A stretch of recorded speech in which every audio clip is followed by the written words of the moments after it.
Well, here we are again, working with Snapseed, and I'm working with the same image I had the last time. I'm just as we had finished it the last time, so now I'm going to continue on and see what we can do.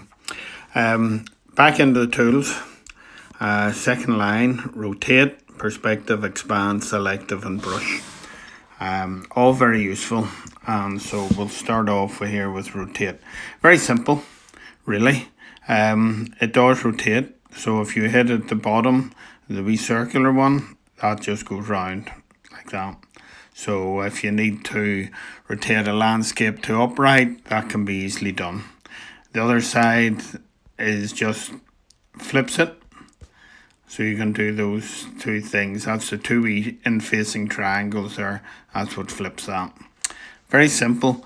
But you can also use your fingers here for angles. See at the top it says straighten angle. Well, you can move these here. So if you find you've got her on a horizon out of not quite sharp, not quite straight, then all you have to do is use that and that'll straighten that up. There are other ways to do it as well, but that's one of the ways. Right, out of that one, into perspective. Now, in perspective here, we've got 2 or 3 different things we can do. At the bottom here, I clicked on to the wee square in the middle, and that gives me a black background, white background, or smart, which I'll explain in a moment or two. So, back out of that. Now, at the moment, I'm on the first one, which is tilt.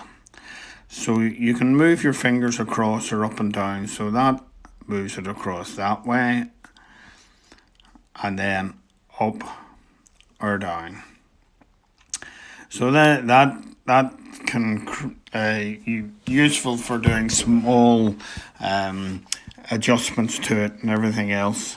If the left hand box with the wee like square, dotted square onto it, this is what you're hitting here now. Rotate again, so it turns round this time, like that.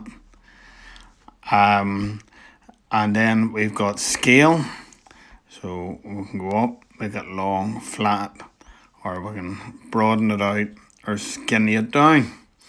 And, different pictures could stand these sort of things.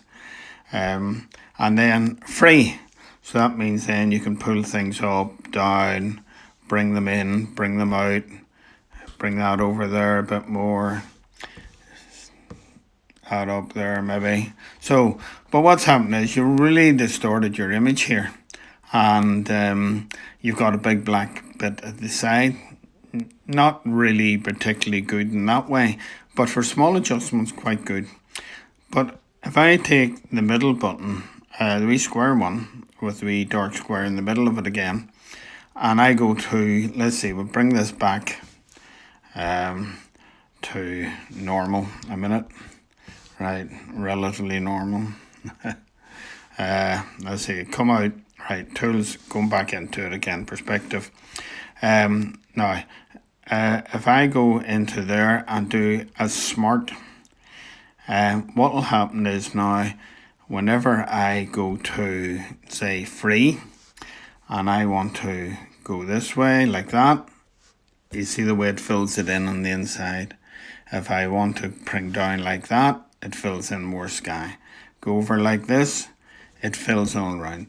So it's smart filling in all those edges for you, so that you don't end up with a really unusual shaped photograph.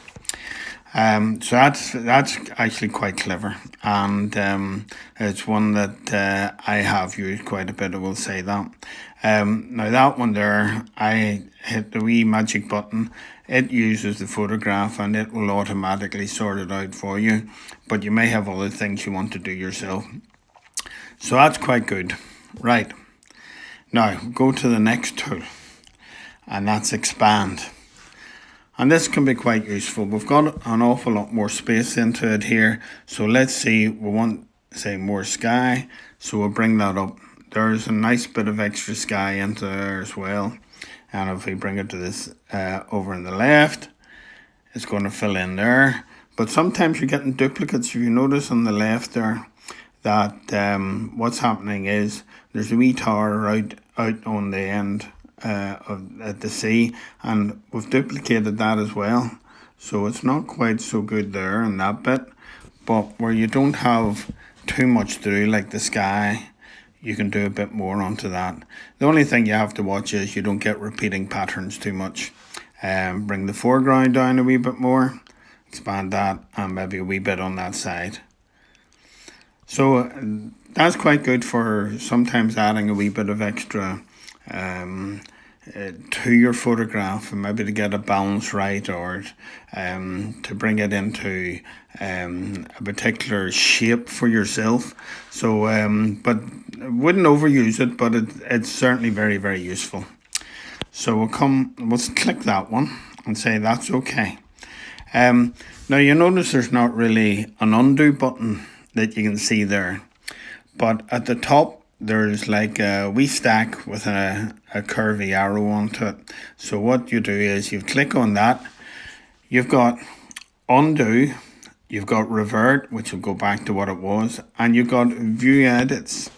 And if you look at view edits, what we now have, every edit that's been done has been done on its own layer. And if I go back through these, perspective, rotate again there, details, crop, tune image, original. So tune image went to, we cropped it, details, rotated it again, perspective, and then expand.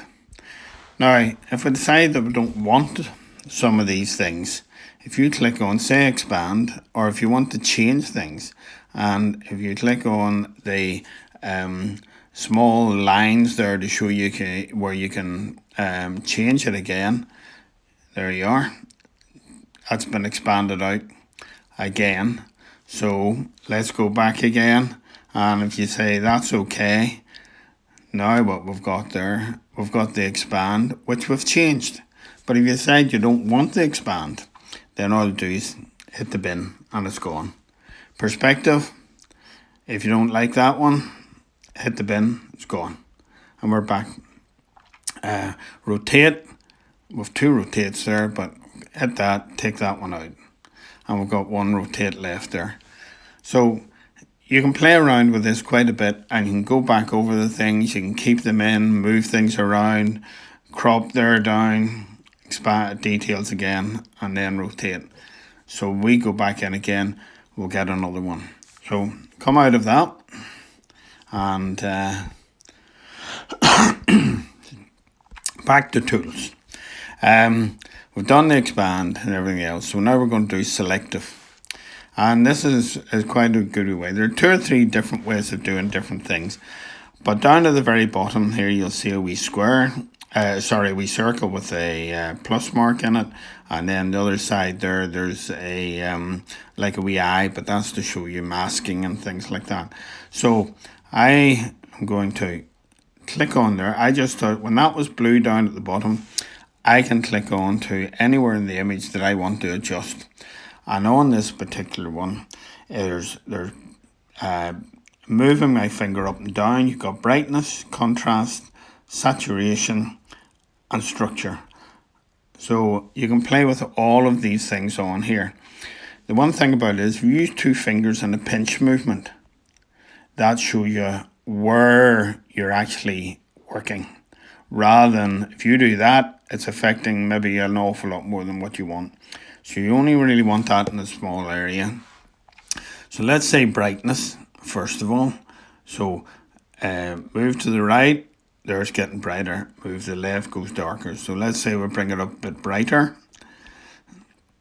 Contrast, bring that up a wee bit. Saturation, no. Structure, bring that up a wee bit too as well. So there you are, that's all in that wee bit of wall. But what you can do is you can copy and put your finger onto it, just touch it, copy it, and then if I put it up there into the paste it. That will do exactly what I've done in the past. That will do it up to another area, and you can keep on doing that 5 or 6 or 7 or 8 times.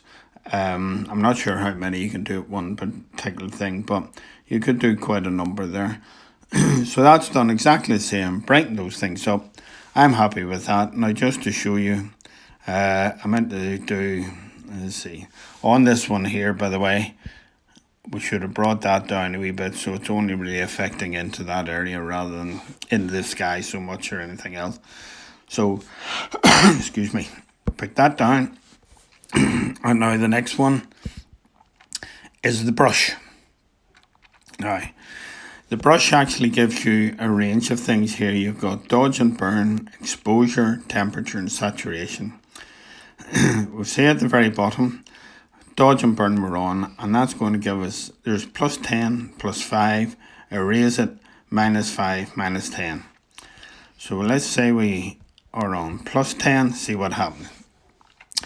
Let's take the brush and we'll run that into the wall. There we are, we're getting a much brighter along that wall. And but it's maybe a bit too much. If you bring it down to eraser, you can take it out again. If you want to just get a wee bit lighter, again you can do that. By touching almost like the wee eye thing, that shows me where my mask is, and therefore I can actually rub in there and see what I'm actually doing. Now if I've gone into the sky too much, bring this up, I'll go back down again, the eraser, I can take out the bits that I don't want to be affected. So that's it all out there. And then back to that again, and when we're closer in, we can be a bit more delicate and take our time with it. So that actually will turn off that, and that's what's done. That's lifted that quite a bit. The other ones, let's close it, not go back to the way it was. Let's go back to, brush, exposure. So if we use exposure, plus 7 exposure, so again, that's brightening up there quite a bit, and again, a wee bit down there. If you don't, once again, erase it if you don't like it too much, down there. So where we've done a lot of work to it. So each one of these gives you a thing, the temperature, the sand and down here in the foreground beside the wall, there's the temperature. You can add a lot of colour into that and along there. And then if you want to go to the next one, saturation. So let's try the saturation at plus 10. Let's use the saturation in the sky. So you can see what's happening up there. Quite a bit of saturation. And we do that, there's where the mask is. And that's the area that's being affected. So then again, when you look at it, the saturation at the top is quite enormous, whereas in the bottom it's still a wee bit greyish looking. But you just have to be careful you don't oversaturate or anything else. So again, we say that's okay, we'll go back and we click on that. I would think, okay, that's good, but maybe not. So we'll go back into our view edits, and there we are with the brush. They weren't so successful. We'll take them off. We're back to normal again. And we've got our selective ones in there as well still.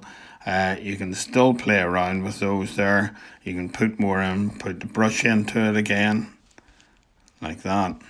And showing you what it was before, what after. So that was it. So come out of that again. If you don't like it, bin that again. So there's an awful lot of things there that you can play around with this and improve your pictures dramatically. Most of that there I think is okay for today. and tomorrow we'll get on to, or the next day we'll get on to the next ones underneath that. But I think that should give you enough to keep you going for a little while. Thanks very much indeed. Enjoy.